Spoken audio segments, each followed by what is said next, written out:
ಕನ್ನಡದ ಯಾವುದೇ ಸಿನಿಮಾ ಬಂದರೂ ಕೂಡ ಅಲ್ಲೊಂದು ಪ್ರಮೋದ್ ಮರವಂತೆಯವರ ಸಾಹಿತ್ಯ ಇರಬೇಕು ಅನ್ನುವ ಮಟ್ಟಕ್ಕೆ ನೀವು ಬೆಳೆದಿದ್ದೀರಿ.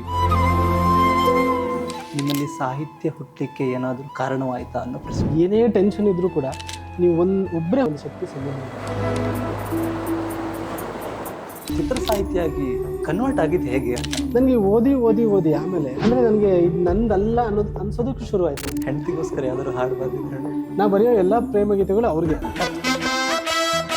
ಬೀಚಿ ಅವ್ರದ್ದೊಂದು ಮಾತಿದೆ, ತನ್ನ ಅನುಭವದಿಂದ ಕಲಿಯೋನು ಕೋಣ ಅಂತ, ಇನ್ನೊಬ್ಬರ ಅನುಭವದಿಂದ ಕಲಿಯೋನೇ ಜಾಣ. ಪೇಮೆಂಟ್ ವಿಚಾರಕ್ಕೆ ಬಂದರೆ ನನಗೆ ಎಷ್ಟೋ ಸಿನಿಮಾಗಳು ಬರ್ದಿರೋದು ಪೇಮೆಂಟ್ ಬಂದೇ ಇಲ್ಲ. ಅಪ್ಪು ಸರ್ ಫಸ್ಟ್ ಸಾಂಗ್ ನಾನು ಅಪ್ಪು ಸರ್ ಬರ್ತೀನಿ ಅಂತ ನಿಜವಾಗ್ಲೂ ಅಂದ್ಕೊಂಡೇ ಇರಲಿಲ್ಲ. ರೀಸೆಂಟ್ ದರ್ಶನ್ ಅವ್ರ ಸಿನಿಮಾ ವರ್ಕ್ ಮಾಡ್ತೀನಿ. ಒಡೆದು ಹೋದ ಕುಟುಂಬಗಳು ಒಂದಾದವು, RCB ಎಂದು ಕೂಗುತ್ತಾ ಗೆದ್ದರು ಸೋತರು RCB ಮೇಲಿನ ಅಭಿಮಾನ ಶಾಶ್ವತ.